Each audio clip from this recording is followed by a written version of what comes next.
सभी देखने वालों का वेलकम है मेरे शो में जिसका नाम है तौबा करो।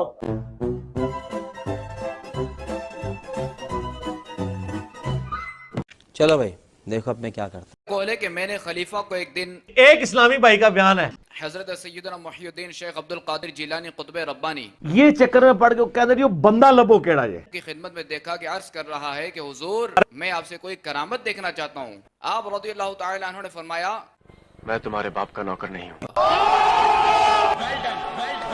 तुम क्या चाहते हो? उसने कहा वक्त की रोटी, सर पे छत, आलू, टमाटर। मैं गैब से सेब चाहता हूँ। जा फिर पोतू कोई और बंदा लब। और पूरे इराक में उस वक्त सेब नहीं होते थे। आप भी तलाश करें, मैं भी तलाश करता हूँ। तो आप रहमतुल्लाहि ताला अलैह ने हवा में हाथ बढ़ाया तो 2 सेब आप रज़ियल्लाहु ताला अन्हु के हाथ में थे। कहानी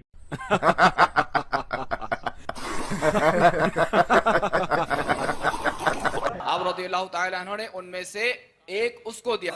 सामो इन्हों फिर आप रज़ियल्लाहु ताला अन्हु ने अपने हाथ वाले सेब को काटा तो निहायत सफेद था, उससे मुश्क की सी खुशबू आती थी। क्या बोला तूने? और खलीफा ने अपने हाथ वाले सेब को काटा तो उसमें कीड़े थे। तो खलीफा कहने लगा चुप के बाहर छोड़ दो। मैंने आप रज़ियल्लाहु ताला अन्हु के हाथ में निहायत उम्दा सेब देखा। तो आप रज़ियल्लाहु ताला अन्हु ने फरमाया चुप कर, बकवास बंद कर। अबुल मुजफ्फर तुम्हारे सेब को जुल्म के हाथ लगे तो उसमें कीड़े पड़ गए। हजरत सैयदना ख्वाजा गरीब नवाज और किसी ने कह दिया जादूगर लगते हैं। सही कह रहे। बादशाह ने ऐलान किया हिंदुस्तान के सबसे बड़े जादूगर को बुलाया जाए। अजय पाल सबसे बड़ा जादूगर बुलाया गया। बादशाह ने उसको कहा सुन ये मामला, मुंह मांगा इनाम मिलेगा तुझे, इनसे मुकाबला कर। ना ना तूने अगर इनको शिकस्त दे दी तो मैं मुंह मांगा इनाम दूंगा तुझे, सोने चांदी में तोल दूंगा। आहा बहुत चंगा ना मैं। उसने कहा फिक्र ही ना करें आप। मगर उसने ख्वाजा साहब को देखा नहीं था। मुकाबले का ऐलान हो गया, लोग जमा हो गए। बादशाह ने भी कुर्सी लगा ली, अपनी दुनिया आई देखने। हजरत साहब ने अपने मुरीदों को बिठाकर अपनी लकड़ी से आयतल कुर्सी पढ़ के दायरा बना दिया। फरमाया इस दायरे से बाहर ना निकलना। ठीक है, समझ गया। यह हिसार बना दिया है तुम्हारे इर्द गिर्द हिफाजत के लिए। उधर उसने जादूगर ने राजा से इजाजत लेकर कहा जी शुरू करूं? उन्होंने कहा बिल्कुल करो। फिर दोबारा कह रहा हूं मुंह मांगा इनाम दूंगा। उस जादूगर ने ख्वाजा साहब का अदब किया, पास आया, आके कहने लगा किला मैंने अंदर कर दिया है। पहले आप करतब दिखाएंगे या मैं दिखाऊं? आपका चेहरा बड़ा चमक रहा है, आप बुजुर्ग मालूम होते हैं, बड़े हैं, मैं पहले पेश करूं या आप दिखाएंगे? ख्वाजा साहब ने फरमाया कि तौबा कर, तेरे ते शैतान चढ़े हैं। तुमने जो करना है करो। उसने राजा से इजाजत लेकर सांप बनाए। ठीक है जी। सांप फेंक दिए, रस्सियां फेंक दी, सांप बन गए, मुंह खुल गए उनके। सारे दौड़े हुए जा रहे हैं जिधर ख्वाजा साहब और उनके लोग बैठे हैं। उधर उसका सारा मजमा तालियां बजा रहा है, खुश हो रहा है कि देखो जादूगर ने क्या कमाल दिखाया, ये सांप अभी जाएंगे और इन सबको काटेंगे और खराब कर जाएंगे। मगर उस दायरे के करीब आके सारे मट्टी बनते जा रहे हैं। सर ये हमारे बुजुर्ग क्या लिख के गए अकीदे? सारे सांप मट्टी बन गए, लोगों के चेहरे उतर गए। हम तो समझ रहे थे ये सांप है, अभी काम हो जाएगा। बादशाह ने कहा क्या हुआ? उसने कहा चुप कर, बकवास बंद कर। जी दाव होते हैं, मेरा एक दाव इन्होंने नाकाम कर दिया, मैं दूसरा दाव चलता हूं। अभी मजा आएगा ना भिड़ो। उसने दूसरा दाव चला, ऊपर से आग गिराई। खत्म। क्या गिराई? आग। वो आग लोगों को नजर आती रही, नीचे आ रही है, मगर उस दायरे के करीब वो भी उसका दाव नाकाम हो गया। उसके पास हिरन की खाल, जिसको वो मर्ग छाला बोलते थे, वो उस पर बैठा और उसने अपना जंतर मंतर पढ़ना शुरू किया। वो खाल ऊंची होनी शुरू हो गई। वो अच्छा खासा हवा में उड़ के ऊंचा हो गया। शाबाश बेटा, बहुत बढ़िया। लोग फिर बड़े खुश हुए कि ये ऊपर से शायद पता नहीं बम गिराएगा या क्या गिराएगा। सर इधर ये स्टोरी खत्म नहीं हुई है। इतना ऊंचा हो गया है, लोग तालियां बजा रहे थे, वो खासा ऊंचा चला गया। हजरत ख्वाजा साहब के पास आपकी चप्पल रखी हुई थी लकड़ी की, जिसको खड़ाऊं कहते हैं। पुराने लोग बरतते थे, अभी भी कहीं होंगी खड़ाऊं। हजरत ने यूं ही ऐसे ही हवा में उछाल दी। अच्छा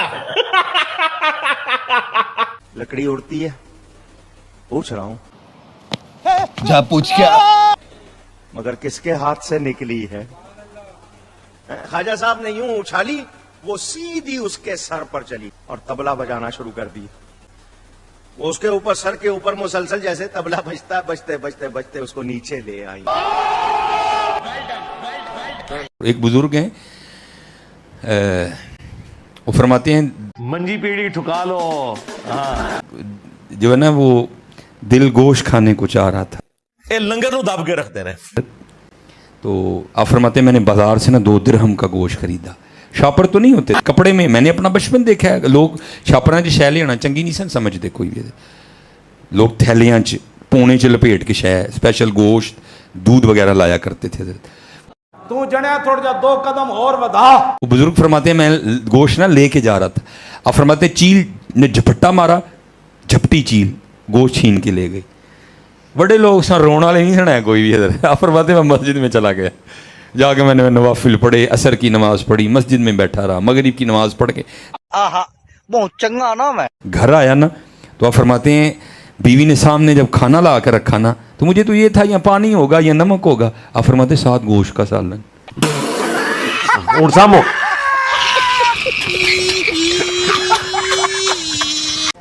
मैं बड़ा हैरान हुआ। अब फरमाते मैंने उससे पूछा गोश्त कहाँ से आया? अब फरमाते वो कहने लगी मियां मियां मियां मैं सेन में खड़ी थी तो 2 चीलें आपस में किसी चीज की वजह से ना लड़ रही थी, तो लड़ते लड़ते वो चीज मेरे सेन में गिर गई। मैंने खोल के देखी तो उसमें गोश्त था।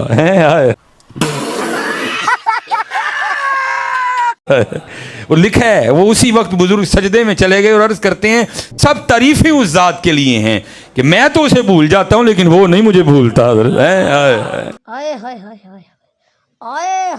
हमारी बेवफाई पर भी वो इतना प्यार करते हैं, अगर हम बावफा होते तो क्या होते हैं? बहुत बड़े बुजुर्ग हजरत शेख, इनका असल नाम है शेख शरफुद्दीन और इनको बू अली शाह कलंदर कहते हैं। ਉਹਨਾਂ ਦੀ ਮੰਜੀ ਵੀ ਠੋਕੀ ਹੈ ਤੇ ਤੁਹਾਡੀ ਵੀ ਮੰਜੀ ਠੋਕ ਦਿੱਤੀ ਹੈ। बू अली शाह कलंदर कहने की वजह यह हुई कि आपके सीरत निगारों ने लिखा है कि आपने 30 या 36 साल दरिया में खड़े रहकर अल्लाह की इबादत की। बड़ा एहसान कीता। जब आप इबादत करते थे तो मछलियां आपका गोश्त खाती। बहुत इबादत और रियाजत की, बड़ी मेहनत की, जंगलों बियाबान में, दरियाओं में, पहाड़ों में। एक दिन अल्लाह की तरफ से निदा आई, शरफुद्दीन जाओ दफा हो। क्या मांगता है मान ले, क्या मांगता है मान ले। तो इन्होंने कहा उबला हुआ अंडा मांग रहा है कि मुझे अली जैसा कर दे। इन्होंने कहा कि मुझे अली जैसा कर दे। निदा आई, अली जैसा तो कोई नहीं हो सकता, अली जैसा तुझे कर दूं इबादत की बुनियाद पर। अली जैसा तू कैसे हो सकता? अली जैसा कोई नहीं हो सकता है तेरे जमाने में, कोई नहीं हो सकता। तो कहा मेरी ऐसी जिंदगी से बहुत बेहतर है। तो कहा इसके सिवा मांग। कहा ठीक है, अली नहीं बनाता तो मेरे अंदर अली की खुशबू पैदा कर, बूए अली। बू कहते हैं खुशबू को, मेरे अंदर बूए अली पैदा कर दे, अली की खुशबू पे। कहा ये दिया, ये अता किया। फिर उसके बाद आपको लोग असल नाम भूलकर बू अली शाह कलंदर कहने लगे। कैसा लगा मेरा मजाक? कुरान और सुन्नत का मजलूब और कलंदर से क्या लेना देना? कलंदर का तो आपको यानी सूफिया की किताबों की रोशनी में बताया जाएगा ना। कुरान और सुन्नत की रोशनी में फिर हम आपको बता देते हैं कि ये सारा का सारा फ्रॉड है। कुरान और सुन्नत में से सिर्फ इन्होंने दलाइल चंद एक चीजों के पकड़ के और अपना यानी लुकमा उसके मुंह में डाल के खाके में रंग भर के तो एक पिक्चर पेश कर दी है। मजजूब कहते हैं वो जज़ब की हालत में चला जाए, कलंदर जिसको होश नहीं रहती और वो ऐसी होश उसकी जाती है कि वो नंगे भी फिर रहे होते हैं, ठीक हो रहे, और वो कहते हैं जी देखें कि मजजूब हो चुके हैं, इनके ऊपर तो शरीयत ही कोई नहीं है ना, तो असल में वो पागल हो चुके होते हैं, तो ये मानते हैं वो कहते हैं लेकिन ये अल्लाह की मोहब्बत में पागल हुए हैं। अच्छा, तो जब अल्लाह की मोहब्बत में अगर वाकई पागल हो गए फिर इनको पागल कहा करे ना। बुखारी मुस्लिम में हदीस है कि 3 लोगों से अल्लाह ताला ने शरीयत का कलम उठा लिया है, एक जो पागल है, दूसरा सोया हुआ शख्स, और तीसरा जो छोटा बच्चा है, इसके ऊपर शरीक गिरफ्त कोई नहीं। तो आप कहा करेंगे पागल है, इन पे शरीक गिरफ्त नहीं है, आपने शरीक गिरफ्त छोड़ के उनको अपना बुजुर्ग और इमाम मान लिया, जो खुद ही पागल है, ठीक है, उसको आप अगर इमाम वही बनाएगा जो खुद पागल होगा, पागलों के ही इमाम पागल बनेगा ना।